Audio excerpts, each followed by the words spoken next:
like I was saying, I saw the alert that Jen Psaki was doing a press conference. So I turned it on in the background today. I was cooking lunch. And I heard a reporter actually ask an incisive question about why it is that Biden ran on free public college for families earning under, I think, $125,000 a year, which was already a bogus, inadequate, means-tested policy. Yeah. Right? Because it should go to everyone and rich people should just be taxed for it. Just like rich people are allowed to go to libraries. There's not someone standing at the front door saying, do you make over $125K? Okay, you got to go buy your own books off Amazon. So the reporter asks, why is that you ran on that policy, but now your American Family Plan only offers free 2-year community college, again, means tested? And that's a very good question. During the campaign, President Biden proposed free tuition to 4-year colleges and universities for students whose families earn $125,000 or less. His family's plan released last week, as you know, only offers free tuition to students to attend 2-year community colleges. Why did he not go through with that larger plan for free schooling at universities and college, and why was it limited to just community colleges? Psaki answered basically that this is just the beginning of his administration and give him time. Give him time. Well, let me first say, while the American Families Plan is a historic investment in education and childcare, free universal pre-K for 3 and 4-year-olds across the country, which we know would have a huge impact. You're 58% more likely to graduate from high school if you go to preschool as opposed to daycare, and 2 years of community college. But this is not the totality of what the president hopes to do on education. This is a significant investment, a historic investment that he's proposing, but we're less than 107 days. I know we are into the administration. I don't know. Let me figure it out. Hang on. I just got here. I just sat down. Why are you yelling at me? Let me catch my breath. Yeah, no. So first of all, I was expecting that maybe she would give a pseudo-substantive answer like, we've had objections from more conservative Democrats. They won't vote for the American Family Plan if that's in it. And now we're in a world where we're having the same kind of conversation we had around the $15 minimum wage, where I argue it's popular and you should force them to vote it down, and we're back in that rigmarole. But she doesn't even say that, right? She doesn't even give we can't pass it as an excuse. What she says is that it's early days and they're going to try later. So as we've talked about on this podcast, Virgil, there's no later. At best, he gets until midterms. And I'm not wishing for us to lose the House and or Senate, but historically, that has been what happens, that the party in charge loses seats in the midterms. So the odds that he is going to have united government like he does right now are slim to none. Especially if he backs away from doing these enormously popular, I say enormously popular like 15 times a day, but my God, if these policies aren't enormously popular, that people could actually feel the way they felt those first stimulus checks in their bank account. And people still can't stop talking about where's the rest of their $2,000 that they were promised. People who are not political, people who are not leftist. If you go to the Shade Room or any other comment section on a Black website, there's a bunch of people talking about where's the rest of my stimmy. What are you talking about? Give us time. Give us time. The moment's going to be right. Like, no, this is the time. This is the time. You got the shot. Just take the shot. This is the time. Moreover, it is so unethical to be talking about policies that are so viscerally needed, and to say that for political reasons, we're going to postpone fighting for them.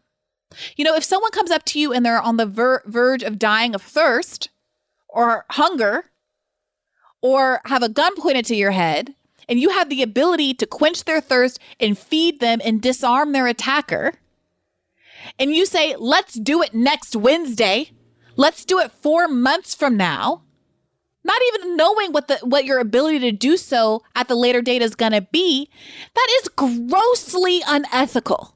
So the Biden plan is community college. Community college. And Virgil, not state school? No. Okay. Does it cover books, rent, things like that? No, and that's an excellent point, because so many people who are in quote unquote student debt, and this is what was so special about Bernie's plan as well, are in debt from housing and other ancillary costs, not just tuition costs. So it just maintains the idea of education as a commodity. Yes, but not just as a A tiered commodity. Yes. Exactly. Where some people have access to the, top tier goods, and other people, they get whatever. Yes.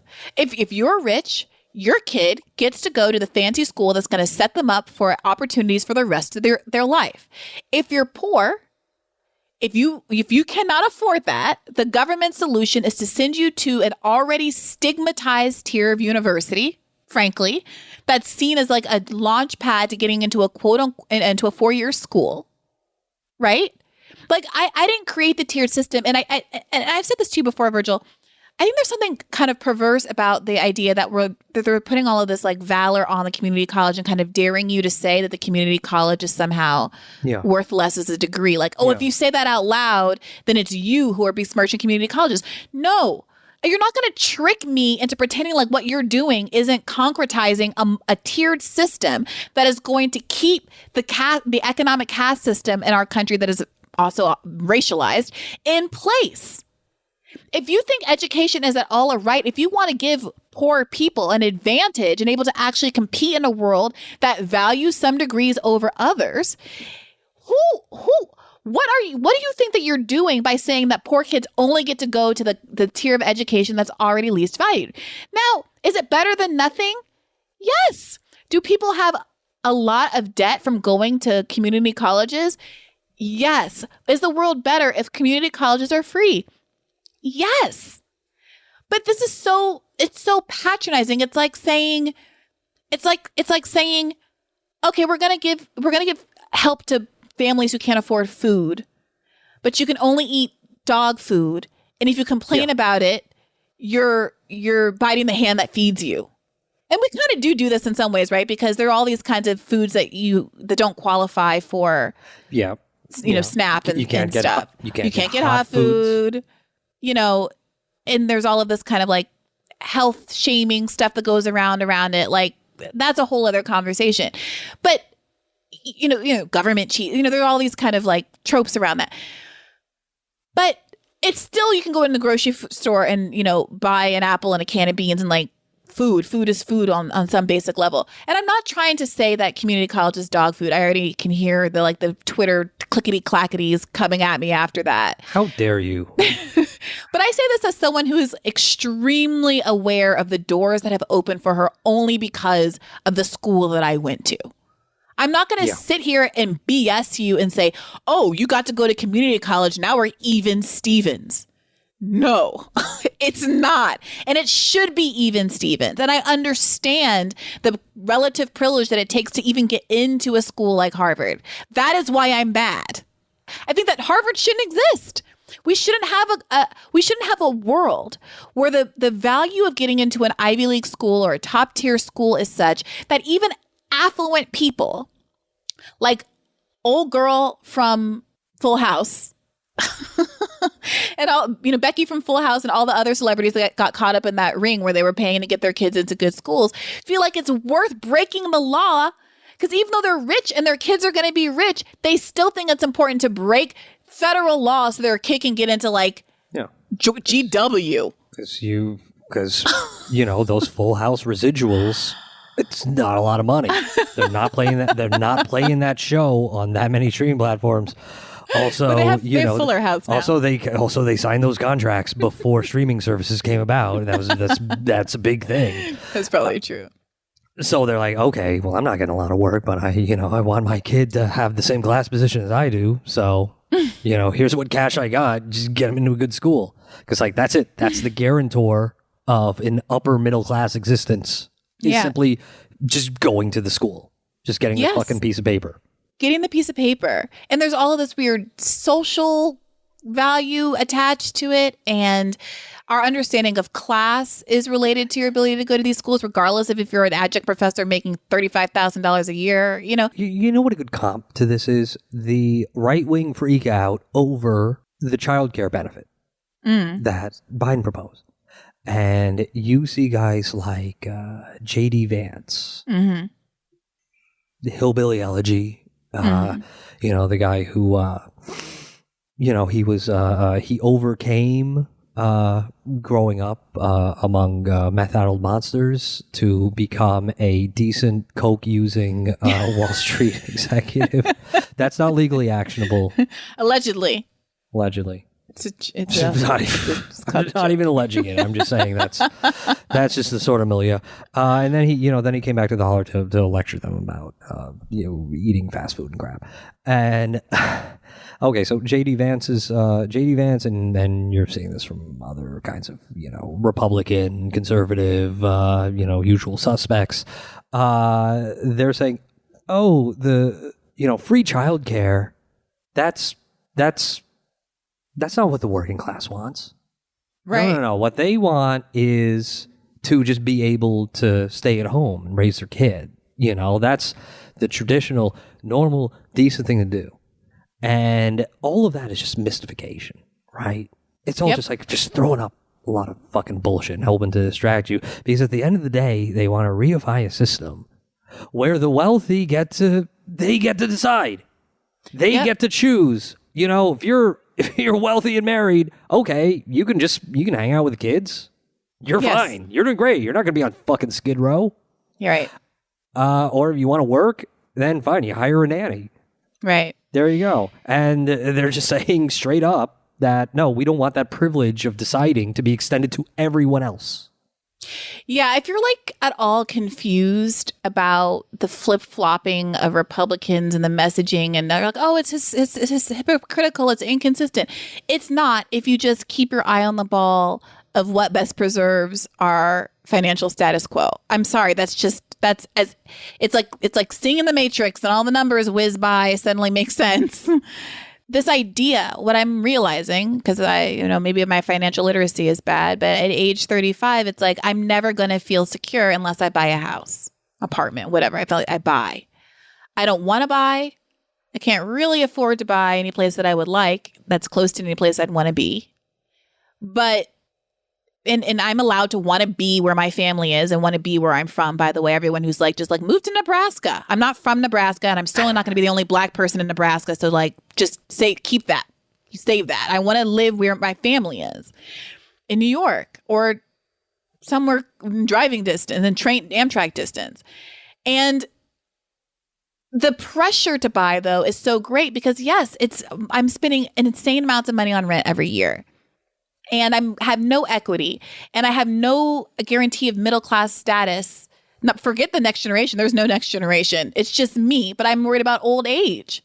And I'm relatively well off in the grand scheme of America, but I feel there's enormous pressure to buy and get sucked into this property ownership system that then makes me feel invested in all these other downstream effects and wants to turn me into a YIMBY asshole. Yeah, because our tax system is set up to give you all these advantages for being a landlord. So much free stuff for owning a house. And, Bree is coming from a very honest place here because the show does not have a retirement plan. We will never have a retirement plan because of my firm belief that there is no future. Okay, and also because of my hypothesis that there is no past either. I can't prove that, but I can prove there is no future. All right. Well, on this point, though, I wanted to say, the childcare thing, I saw something really interesting the other day on the internet. Yep. A former Trump lawyer, a conservative named Andrew Kloster, he retweeted Kirsten Gillibrand, who was saying, affordable childcare is good, saying money for childcare is a tax credit for wealthy white women. And I was like, whoa, this is what's happening now. He is trying to ride the wave of liberal identity culture, which has said for years, universal programs are bad because they help white people, right? All the anti-Bernie stuff from 2016 through 2020 was Medicare for all is bad because it doesn't address maternal mortality rates. I saw there was an article that solar panels are bad for Black people. Jim Clyburn says free college is bad for HBCUs, right? And now you have conservatives figuring out that you could potentially get liberals to be against something like childcare by saying, actually, it's for white women. Well, a lot of the JD Vance bullshit, which is, as we've established, is complete bullshit. A lot of that is, and then this is what kind of, shuffles the deck for people, kind of scrambles everyone, is it's adopting a left critique. That is a real critique. That the economic pressures of the past 5 decades have turned single earner households into double earner households. In fact, friend of the show Elizabeth Warren wrote a whole book about this fucking thing. And it is to say that no, if you actually are anti-work, if you actually are anti-exploitation, then you should oppose this entitlement, because all this is a giveaway to employers, exploiters, that will compel you to enter the workforce and not stay at home with your children. And then, patterned on all of that is all the weird Bircher QAnon bullshit about, and they're also going to teach your children about Marxism and gender or whatever. Yeah. Well, that's the argument Matt Bruning has been making to all of that, is like, give them a choice. Let people take cash. Because the rich have the choice no matter what. Like, that's it. Right. At the end of the day, okay, we're all consumers in the market. At the end of the day, sorry, you're not a person, you're a consumer. That's it. Like, you don't get a choice. You're not a patriot. You're not an individual.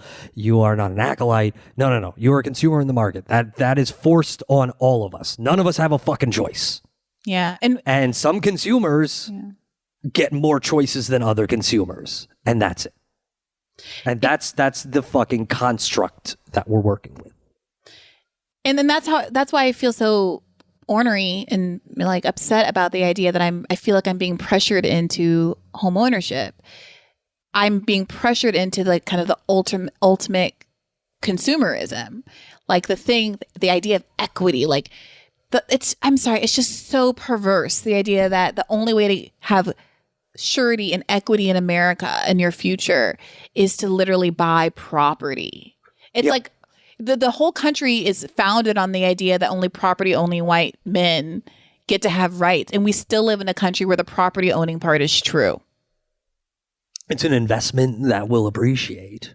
And as well, if, none of us can predict what the next zip code is going to be, that is going to be very valuable to Russian and Middle Eastern and Chinese and Japanese billionaires. But by and large, in terms of a global economic system, owning American property is a pretty damn good investment.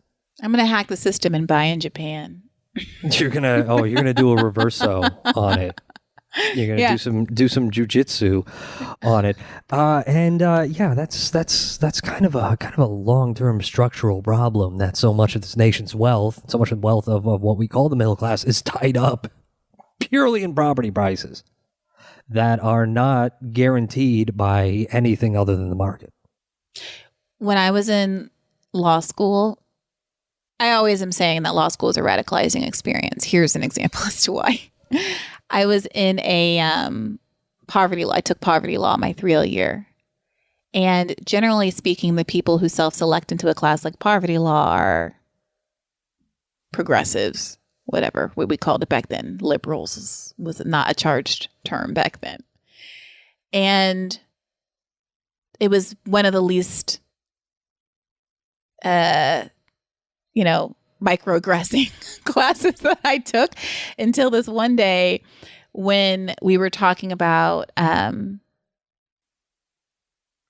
rents and housing property and like how hard it is, some of these same kinds of issues, and redlining, and obviously laws that have precluded various people from living in various places and taking advantage from home equity. And this one guy says, I think it's really unfair to have any kind of government policy that encourages integration unless white homeowners are compensated for the decline in housing value that occurs when Black people live next door. Ooh. Because that is constructively a government taking.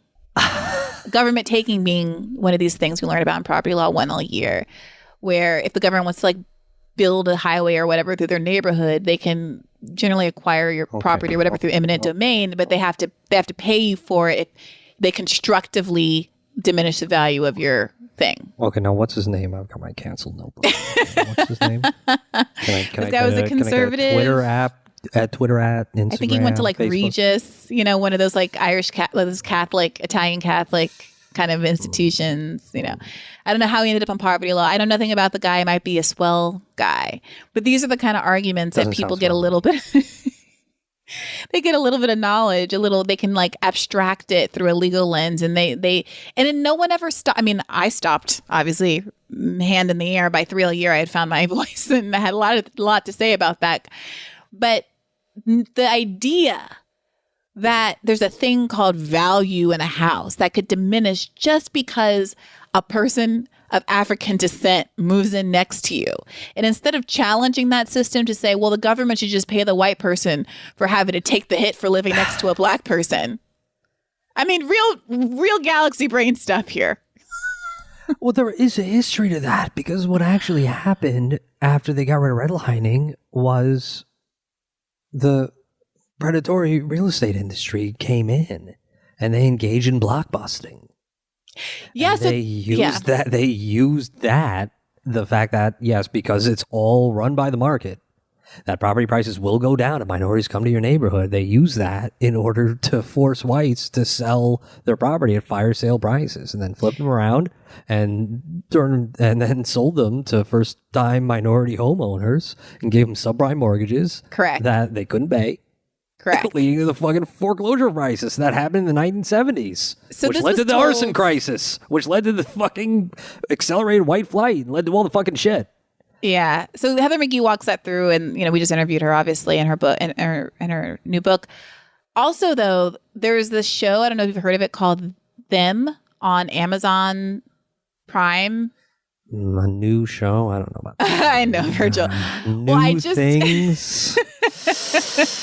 I just recorded an episode with Leslie and T the other night talking about it. It's like 10 hours. It was a real commitment. I feel a little bamboozled. I don't know that I would have agreed to it if I had realized just how it's like torture porn, blah, blah, blah, blah. But the point is that a central plot point, it's like a black family moves from the South to California after having experienced racial trauma in the South. And they move into an all-white neighborhood. They're sold this house by an exploitative blockbuster.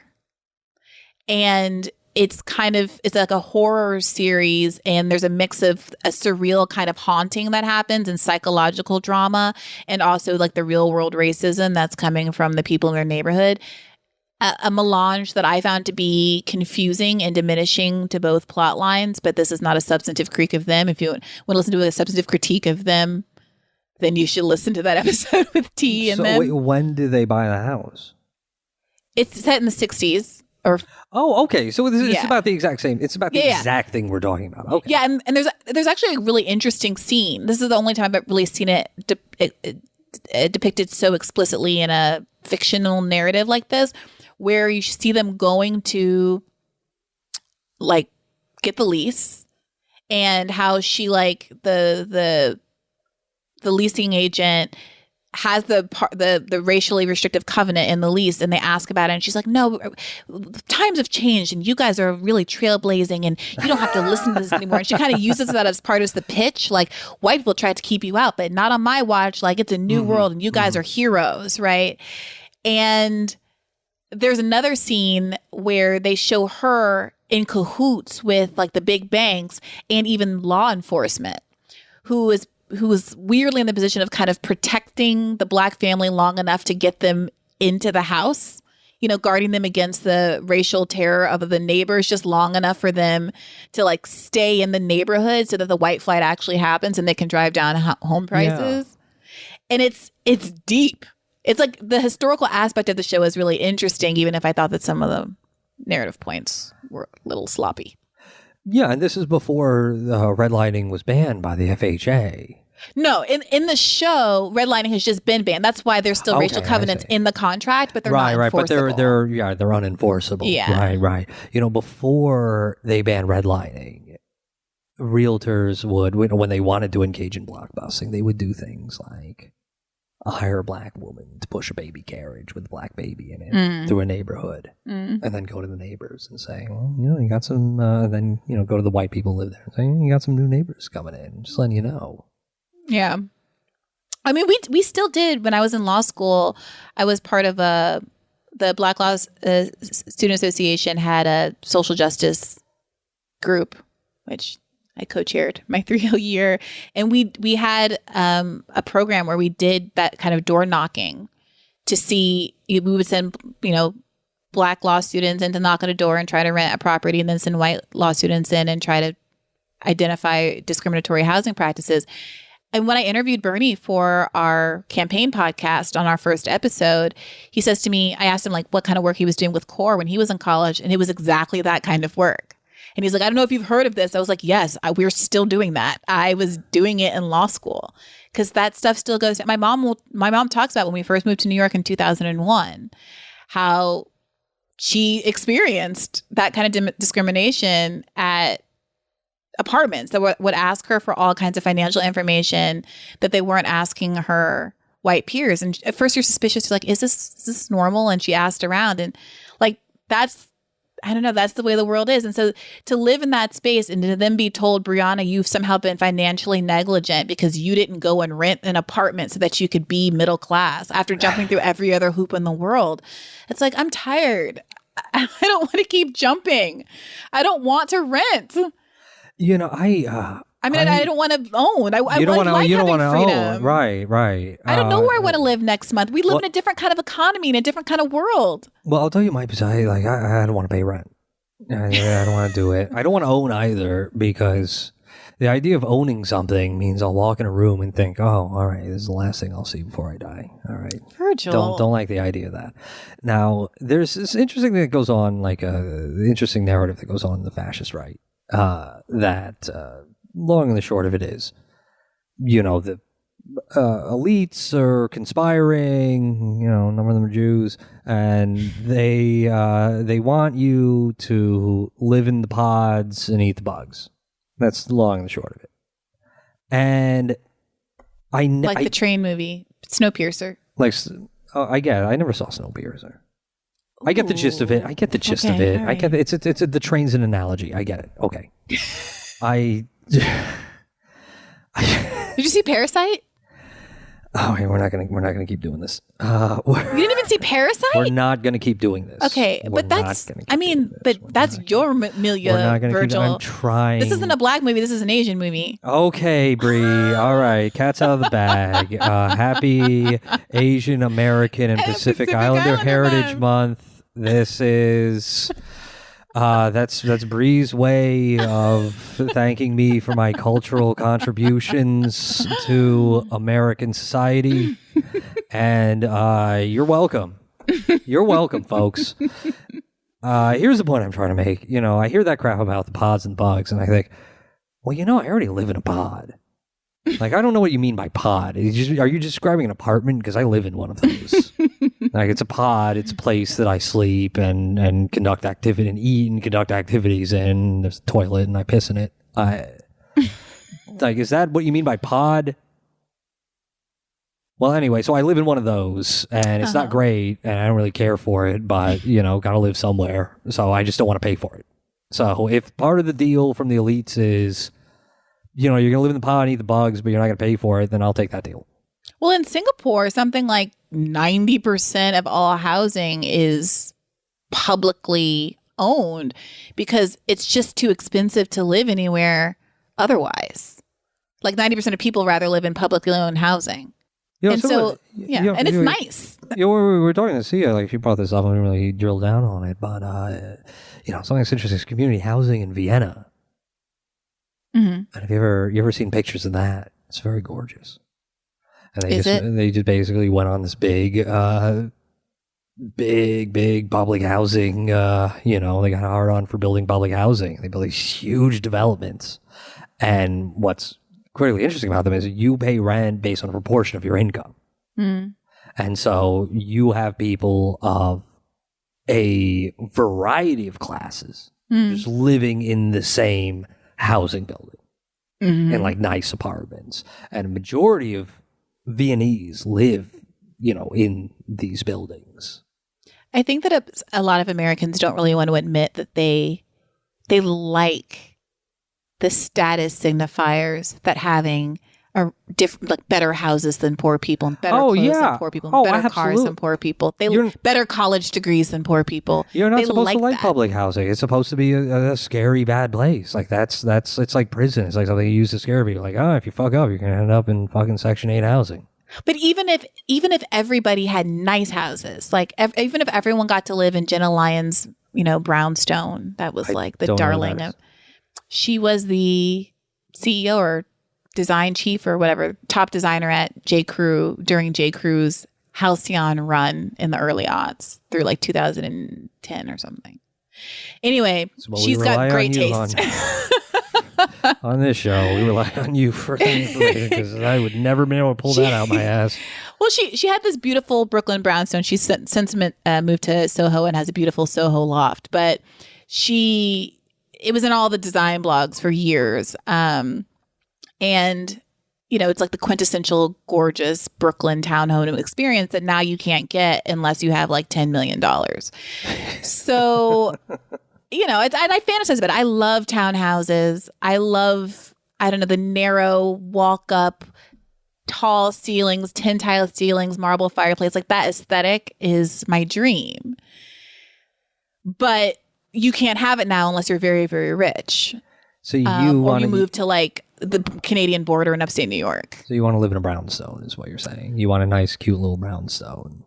Yeah, like to the extent that I still dream of like being wealthy, it's because I just want to roll in a Scrooge McDuck pile of coins.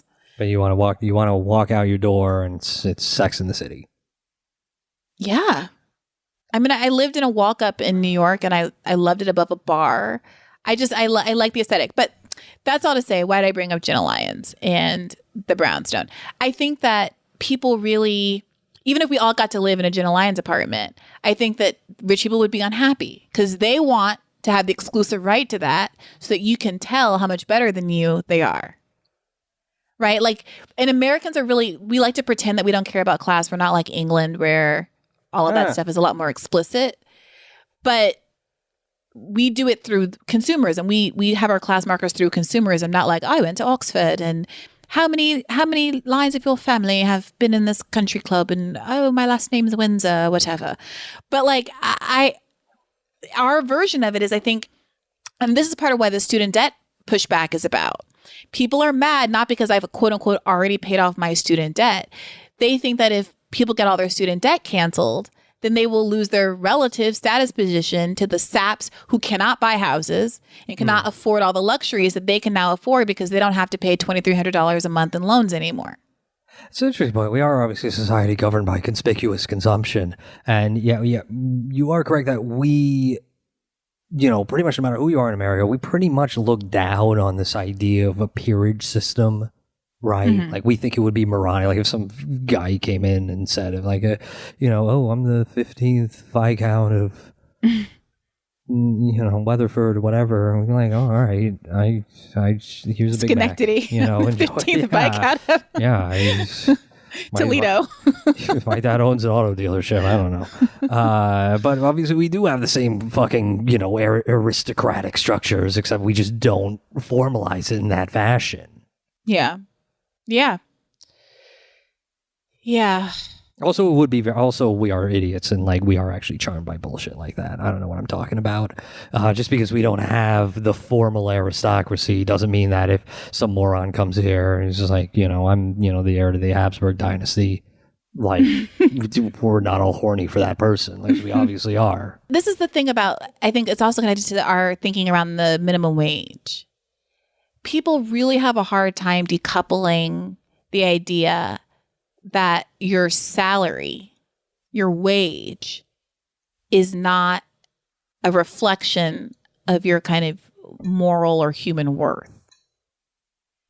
You have, to Heather McGee's point, you have people who are also earning a minimum wage or slightly above, arguing against a $15 minimum wage because they have been so inculcated in a belief that the work isn't that valuable by a society that says that work isn't valuable. And the thinking is, well, they don't deserve it. I don't deserve it. Like we collectively don't deserve it.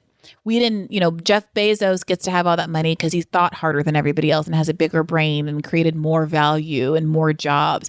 Bill Gates is a genius, and that genius should be awarded by untold sums with absolutely no cap. Even though if you read like Malcolm Gladwell or whatever, you learn he went to one of like 3 high schools in America that had a computer at the time. So like he had like a first mover advantage. Like who knows who else could have been Bill Gates? I mean, he did do a good job of tricking everyone into believing in this fucking system of intellectual property rights that's just currently causing a fucking genocide in the rest of the fucking literal world. genocide. And people still don't want to tax that's the guy. pretty. You got to be a pretty smart cookie to do shit like that. It just reminded me of that news that came down the transoms that Bill and Melinda are splitting up. Yeah, and everyone's trying to get that bag by hopping in Bill Gates's DMs.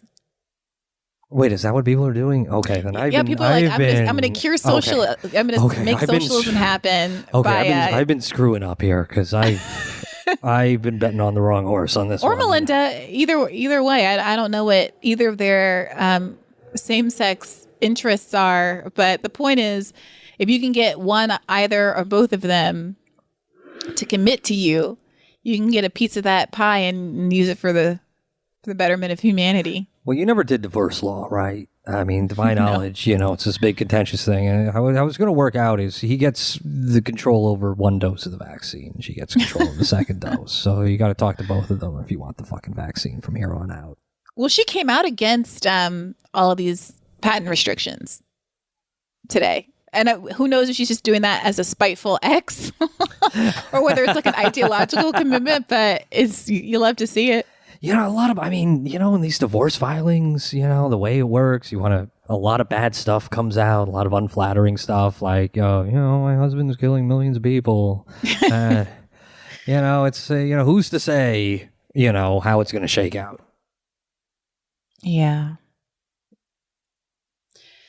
Yeah. Well, how I don't love it when you talk about not seeing yourself being old and stuff, Virgil. I'm not going to drag you into another episode like that. I will say though, don't love it. One of my best friends, we've been joking for years about how we're going to just all move into a commune together. Those of us who are single. Everyone says that. And it has, in the last 10 years or so, very much stopped having the tenor of a joke.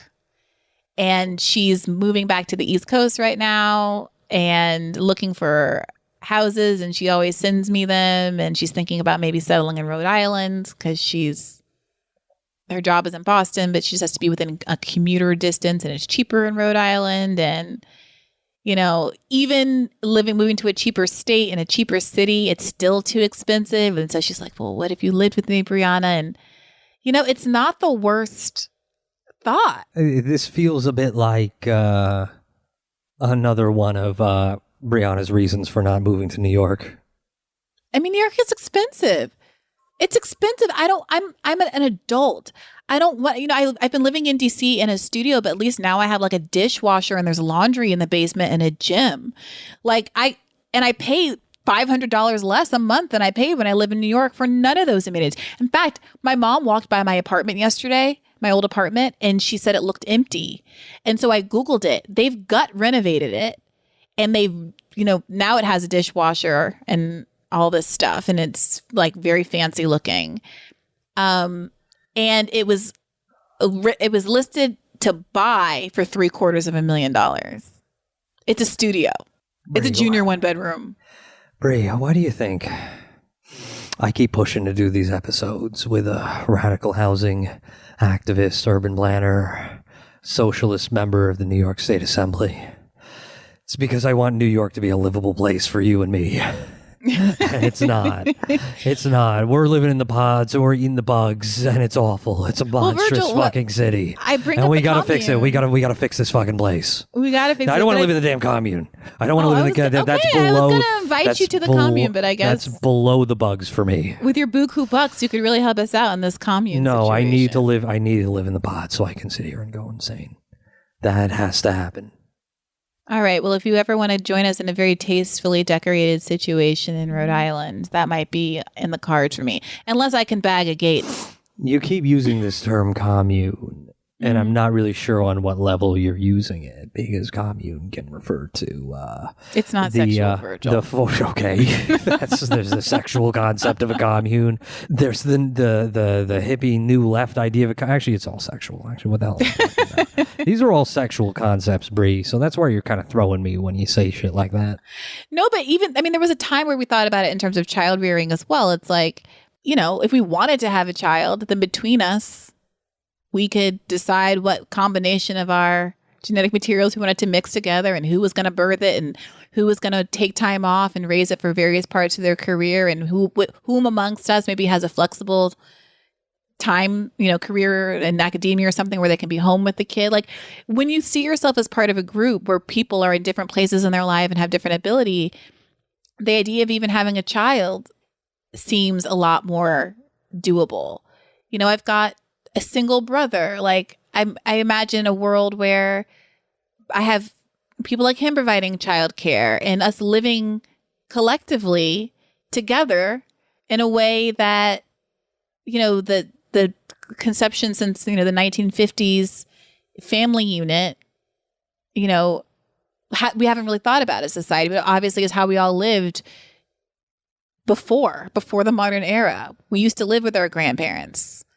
They used to live with us. They would die in our homes. Yeah, before we were all consumers living in the pods. Yeah. So you're trying to convince me that this is a commune that is reproductive but not sexual. So there's a distinct division there was a time... of these two aspects of the human condition that are inevitably linked. Yeah, no. There was a time when, my former podcast co-host who is gay and with whom there would not have been any sexual valences would have been providing the raw material for this child. That was the conversation. But it has to be, it can't be sexual, but it has to be reproductive. No, because then we would just get our own pod and be a traditional family because social forces would siphon us right down that chute. You realize the exact thing you're articulating is why everyone's neurotic, right? Yes. My friends, I know that everybody thinks their friends are neurotic, but like everyone's a mess. No one knows what to do. We text each other like existential bromides. Like I just did one to yesterday because Ben sent me in this existential panic about home buying because he bought one and it made me depressed for the rest of the day.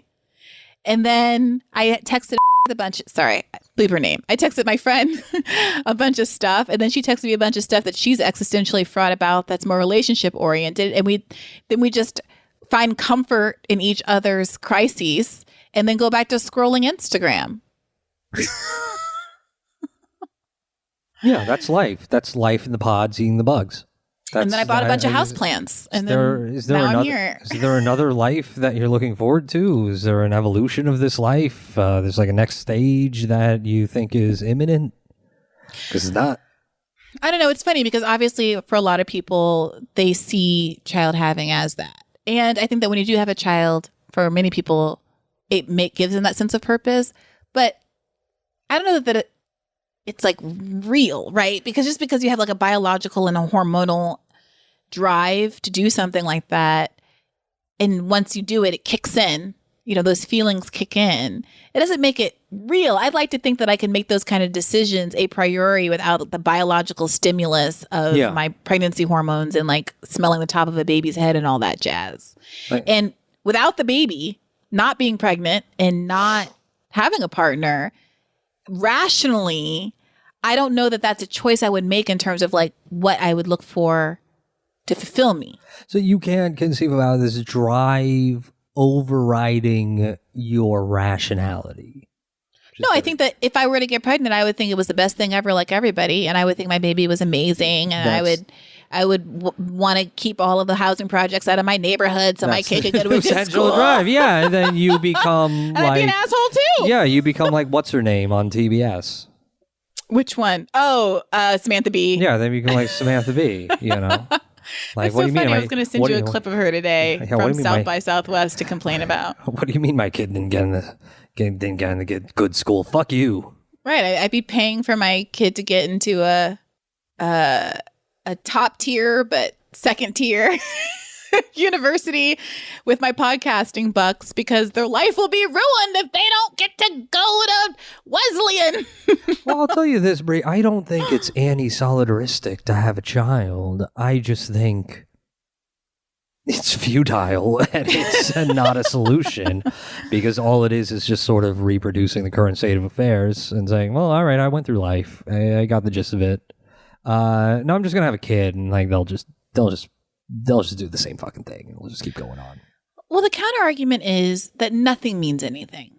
And you're just here for the time that you're here and that you should try to grab any joy from this existence that you can without hurting other people. And some people would say having a kid necessarily hurts other people, but let's put that to the side for a second. And that having a kid is one of the most fulfilling experiences that people have. Not for everyone, but for some people, they seem to really like it. And the positives outweigh the negatives. And it just makes a logical sense just to want to hedonistically pursue that and any other thing that makes you feel good until your candle burns out.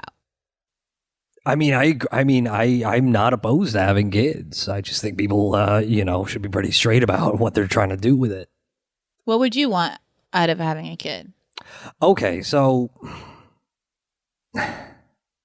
see, I feel bad saying this, knowing that it's recorded, but maybe we'll delete this. But no, I don't want my kids to eventually find all of this body of video and audio of their father talking about how if he had children, he would resent them from day one. Why would you resent them?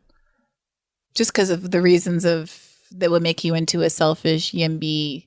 I know. There's all this shit about, and it's different when you have a kid and you look at it and special and all that crap. But I swear to God, if I had a kid, I'd take it and doctor hands it to me. I would just narrow my eyes, look at it, and just think, I don't know what to do with this. Go now. And I give it back, and then I drive somewhere. Maybe a can. You would melt. You're so the type that you're so sentimental, Virgil. You would lose your mind. I'm very suspicious of various drives.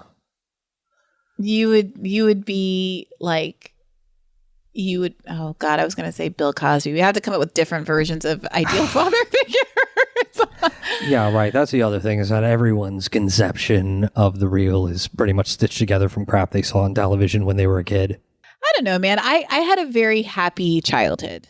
And I really thought my parents did a really good job. And we were together a lot. There were teachers at my school. We had a lot of fun. They loved each other.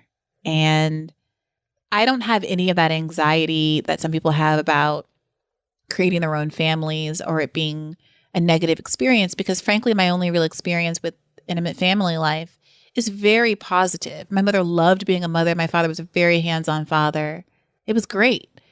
But I think my thoughts in it are very different when I'm in a relationship and in love. And I can see myself wanting to create something that kind of multiplies that love. But that's very different than the concrete reality. Like when I'm single, the abstraction of just a baby to have a baby. Like I don't think I would ever want to be a single parent. Some people just really want to be parents and women are like, I'll do it alone. Yeah. I'm not interested in that. The thing that was kind of magical about my childhood was the family dynamic and the team sharing aspect of my parents' relationship and that kind of magic when it was all the four of us in the car going somewhere and being out in public and feeling like you were just on the best team. Yeah, the feeling that you'll never get back again. Except through nostalgia or trying to replicate it by having a child. Yeah. Everyone has this obsession with childhood as this idea of, okay, we want children to have a good childhood. And this is a relatively new thing, right? Like 400 years ago. Nobody thought about any of that crap. Yeah, nobody was like, oh, I hope my kid has a good childhood. No, nobody thought that way. Yeah. I hope my kid survives. I hope, 2 of my 8 children survive. Yeah. And that they can bring in the harvest. Yeah. This idea that, okay, you want to, no matter what problems that you have, maybe you have with your partner or you have in your life, maybe it's a money problem, whatever, that, okay, but the kid is sacrosanct. We have to make sure the kid doesn't know about the problems because we have to insulate them from the horrors of society and humanity so that they can kind of get this little bit of enjoyment until they get old. And then it's like, all right, here's the real fucking deal, kiddo. I mean, different parents have different attitudes toward that. But that's a general idea. And I mean, that's a principle that I agree with, right? Because you're a kid, you're just born, people shouldn't fuck with you. We should, everyone should be smiling and trying to, happy and trying to make sure you have a good time. Mm-hmm. Like, generally speaking, and also educate you, whatever. All I can think is, that's a lot of work. That's a lot of work to conduct someone's trip to adulthood, to sit for them. Yes. And all I can think is, well, that's just not substantially different from what I already do. Whose trip are you directing now? The patrons? The patrons? This hang session that you're directing? I think that's just a lot of what I do. Okay, Virgil. So make sure people are feeling good, feeling all right with everything. No one's getting too strung out. And we're just conducting. The idea of it being a lot of work resonates with me. I think when you're single at a certain age and you're used to living your life with a certain amount of independence, changing that can start to feel like not that it's impossible, but I think you enjoy adulthood in a way that other generations haven't been able to. And it's a difficult and legitimate decision about whether or not you want to end those freedoms that you enjoy. But there's this other argument that says if you're trying to conduct someone else's trip, it can actually make your life better. Because as you're trying to make the world sunshiny and beautiful for someone else, you enjoy the residual benefits of that. A beautiful home, positive music, fresh flowers on the kitchen table, well-cooked meals, regular bathroom cleanings, whatever it is. And I mean, I don't obviously have a kid, but I remember there was one summer, a family friend of ours ended up moving in with us for the summer. I was home. I was living at home after law school. My brother was living at home.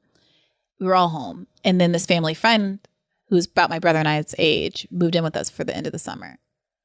And while he was in our house, it was like the most magical summer of our lives because everyone was on their best behavior. He was close enough to the family to do family things and to us feel all open and frank with each other, but just enough outside the family that we didn't indulge in our lowest, pettiest squabbles. And everything, the way you put on for a guest, everything had that little like gold rim to it. Yeah. Yeah. And we would try harder and have more barbecues and like take little day trips to Coney Island and like try to put on a little bit of a show for him and show off New York City and show off what our lives could be like. And when we dropped him off at the airport at the end of the summer, we all literally started crying in the car. And then we proceeded to get in the biggest fight trying to figure out where we were going to eat lunch. and so maybe having a kid is like that. Maybe having a kid is like when Matt stays with you for the summer of 2012. It's like when there's company over, but they're a stranger, but it's still intimate, you know? Mm-hmm. It's that kind of thing. Well, also, I mean, my other problem is that children are boring. Like, they don't have anything to teach me. I think that's true of small children, but a 7-year-old girl is like the best creature. They're inquisitive. They like to sing, dance, and draw. They can read. I can do all those things. I can read. I'm a great reader. They're just so open, and I mean, obviously, little boys are fine too, but they tend to be a little more rambunctious. I don't know. A 7-year-old girl will sit with you and wonder. Just wonder. I remember being that age too, and thinking everything was so magical, and like staring at things in my environment and finding them to be so beautiful. And when we moved to Kenya, I was 10, and it's so pretty there. And I remember we moved into a new house maybe a couple years after we got there. And it was the most beautiful house I'd ever seen. It was like, this is why I want to live in a brownstone. Because I have all these like weird colonial fantasies from the Kenya aesthetic of these white stucco homes with terracotta roofs and bougainvillea vines growing up the side, and big casement windows that you kind of crank open into the fresh high altitude air of Nairobi, and every flower in the world grows there, and there's frangipani and jacaranda trees, and the poinsettia that you buy for Christmas you can plant in the backyard, and it's a 5-foot tree by the time you leave the country. Like, it was just so beautiful, and I remember feeling overwhelmed by how beautiful it was in a way that like nothing overwhelms me anymore. Sitting in my backyard used to make me feel a kind of romantic ecstasy that I haven't felt in a real relationship in years. That feeling of being young and sitting and wondering before you encounter the work of Richard Dawkins, who explains that, no, it's all bullshit. Don't even worry about it. There are no mysteries to the universe. All of it is understandable through rationality. This is why you need to have a child, Virgil, because people say that when you have a child, you access those feelings again. Some people do, some people don't. Some people have postpartum depression and the whole thing is terrible. And I want to respect that experience as well, because I know a lot of parents feel a lot of pressure to say that they enjoy it all, and it's hard. But other people, genuinely, my mother is this type where I know, because I witnessed her. She genuinely just loved being a parent. And who knows? I don't know that you can really predict necessarily how you're going to feel until it happens. Well, maybe the people who love being a parent should just be parents for everyone. This is like The Giver. Did you read The Giver?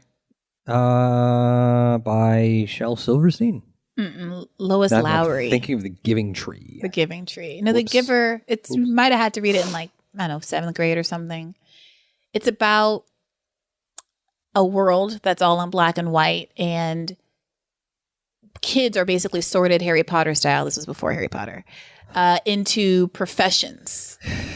This is before Harry Potter invented sorting people. I'm just saying, because all these young kids, they think that, Harry Potter's the best book in the world. It's like, no, it's reductive, just like everything else. Yeah, J.K. Rowling didn't invent the idea of sorting people. Joseph Mengele did.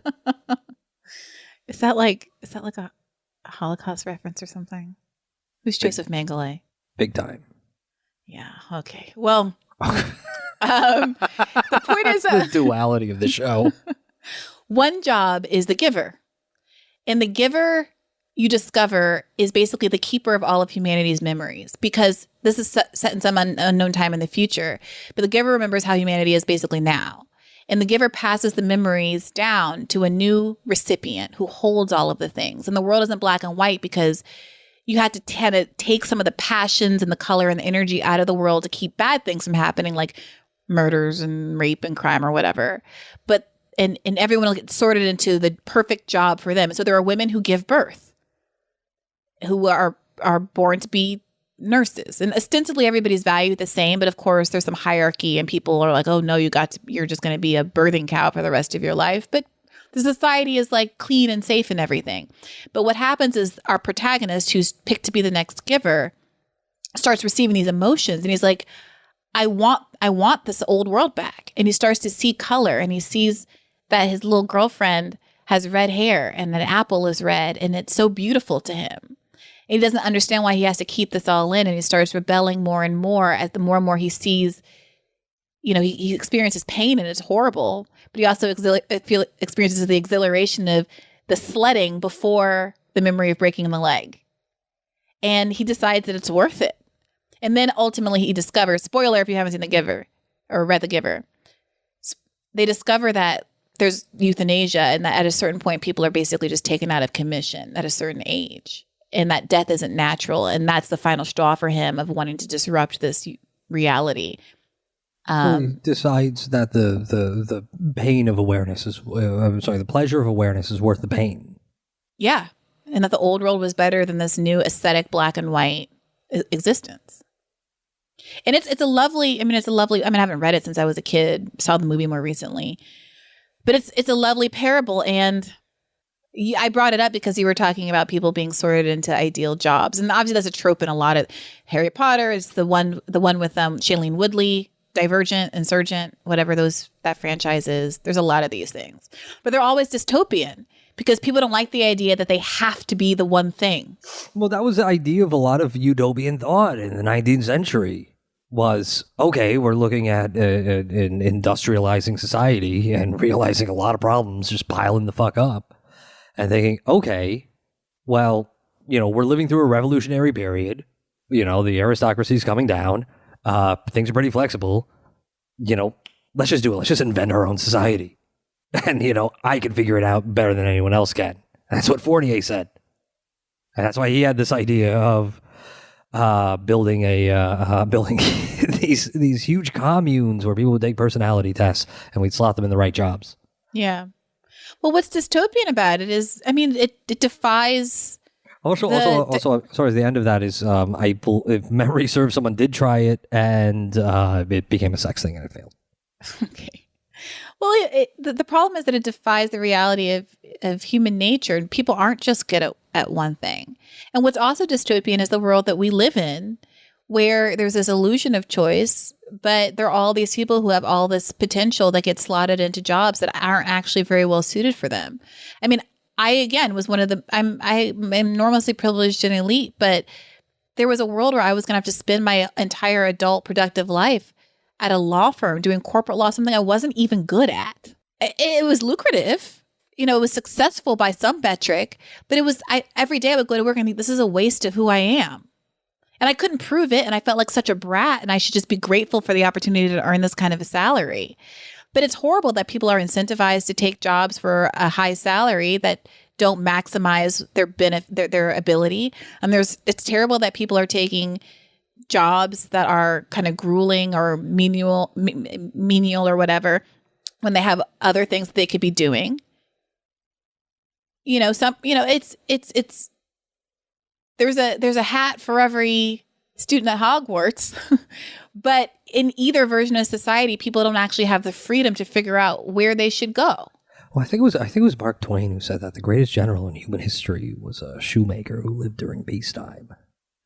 And it was, I think it was Stephen Jay Gould who said that the greatest crime is that,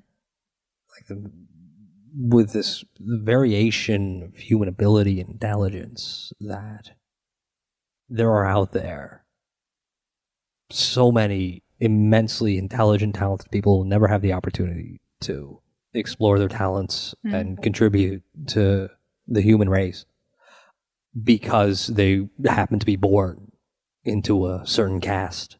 Yeah. My mom's going to love that you quoted Stephen Jay Gould, by the way. She's a Stephen Jay Gould head. She loved when I became a history or science major because he was in my department. He was in the Harvard History Sci department. And yeah, that's really what puts it into focus, right? The idea that nothing's set in stone, and that ultimately, if you have any kind of moral bearing, you believe that every person should have this opportunity to reach their potential, not dictated by the profit motive, not dictated by the markets, but dictated by their own aspirations, desires, and abilities. Well, Virgil. Of course, a lot of people interpret that to mean crypto, hustle, workings. Look, at least they are gonna get 2 years of free community college. So, how can we complain? I'm not complaining. Still does just feel like a little bit of noblesse oblige, right? A lot of noblesse oblige. Because that was kind of the thing that Democrats stopped talking about free college and they just started talking about micro trade school shit. We need to build skills so that people can become good workers, right? And all of that is pretty much boils down to, okay, that's just gatekeeping for elite colleges. And I think the litmus test, if you want to ask anything, if you want to evaluate all these claims, because you're going to be hearing a lot of bullshit from the right that apes from substantive left critique, but obviously weaponized on behalf of the wealthy and powerful. If you want to play one litmus test, it's going to be this. Does this policy give everyone the same privileges enjoyed by a small minority or not? Is Becky Tanner's daughter going to go to trade school? Or is Becky Tanner going to pay $1 million to get her into Oberlin? Because if you want to burn down Harvard, go nuts. Yeah. Go nuts. Then I don't have to pay my loans back. Yeah, if you want to go there and you want to hack in the computer database and wipe out all the student loans, go for it. That was a plot of that 90s movie with Tom Hanks' son. Orange County? I saw Orange County. I do not remember that being a plot point to Orange County. Colin Hanks and Jack Black. Wait, is that a different movie that I'm thinking of? I think you're thinking of a different... Well, Jack Black was in Orange County, and I believe that was Colin Hanks was the main guy in Orange County, yeah. I do not remember it being about wiping out student loan debt. Are you thinking of Fight Club? No. Because that is ostensibly the end of Fight Club. Excellent film. Mr. Robot? This was plot in Mr. Robot. Are you sure it wasn't a plot point in Orange County? Orange County was about the kid who wanted to go to Stanford or something like that. Oh, yes, to sneak in because the transcripts got mixed up. Yeah, there was some kind of fuckery there. And his friend was Jack Black. You can cut all this, my bad. I do feel like there was a movie about this. If there isn't a movie about this, hello, there should be they should do Ocean's 11, but instead of trying to just steal money from a Vegas casino, it should be a bunch of disaffected millennials with computer science degrees figuring out how to wipe out student debt because a POS neoliberal clown of a president reneges on all of his campaign promises. There's a woman involved who resents the fact that she can't actually afford to freeze her eggs, but she's in the last years of her fertility and can't actually afford to have a kid. There's just a cast of characters that every millennial knows by heart. They're in their speed dial. They're in their faves on their last generation iPhone. Are you pitching me, Bree? Maybe. You want to write the thing? I can give it a shot. I don't really do agitprop, but I can give it a shot. Interesting thing I saw recently was the New Yorker interview with John Swartzwelder. I don't know if you caught that, Bree. No, I don't know who John Swartzwelder is. That's because you're not a basic white guy who lives in Brooklyn. I suspected that might be the case. Well, I know who John Swartzwelder is. He's one of the greatest inspirations in my life. And that would be a dream interview. Who is he? He was the writer of 57, I believe, episodes of The Simpsons. No, wait, 57 is the number of Heinz varieties. It is that. I'm going to say 56 episodes of The Simpsons. And he was just some guy who was like bumming around. Like he tried to write for Letterman. He tried to write for various shit in the 80s and 70s. And he never really went very far. He was like an advertising copywriter. He wrote for this zine called Army Man, which is a legendary underground comedy zine. Mm-hmm. And on the basis of that, ended up being hired for the original writing staff of The Simpsons. And he ended up being a foundational voice for that show. And there's one piece of that interview. There's a lot of other strange things about this man. He chain smoked, which probably still chain smokes. When California banned smoking indoors in diners, he purchased the booth at the diner where he would sit down and chain smoke and write his scripts, and installed it in his house. At some point, he stopped coming to writers' meetings, and he would just pull up to the studio lot roll down his window. This big puff of smoke would come out. Just hand him the script and then drive away. Very reclusive man. One of the interesting things, big exciting piece of writing advice there was when he was writing all these episodes of The Simpsons, he would write a first draft and it would be shitty. He would write a shitty first draft, just power through it, and he would just have placeholder dialogue for everything. That would be Marge, I don't want you to do that. Homer, I do want to do that. That kind of shit. Mm-hmm. And then he would just go to bed, and then he'd wake up, and then he would have the shitty fucking draft of the script, and then he would punch it up. Yeah. Based on the knowledge that, writing sucks.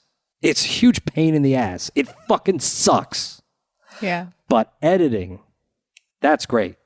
Being able to look at something and being like, that's wrong. No, change that. That's where it's at. Anyway, that was a big piece of advice from Okay, I'm convinced. Let me write. Let's end this. I turned the oven on before we started recording so I could throw my tater tots in when we wrapped up. It was supposed to be a brief logistical conversation. And now my apartment's sweltering and I'm afraid I'm going to burn the house down. This has been really delightful though, Virgil. This was some nice little Virgil Bree time. I like this. This was good. Not too problematic. A little personal, but I can roll with it.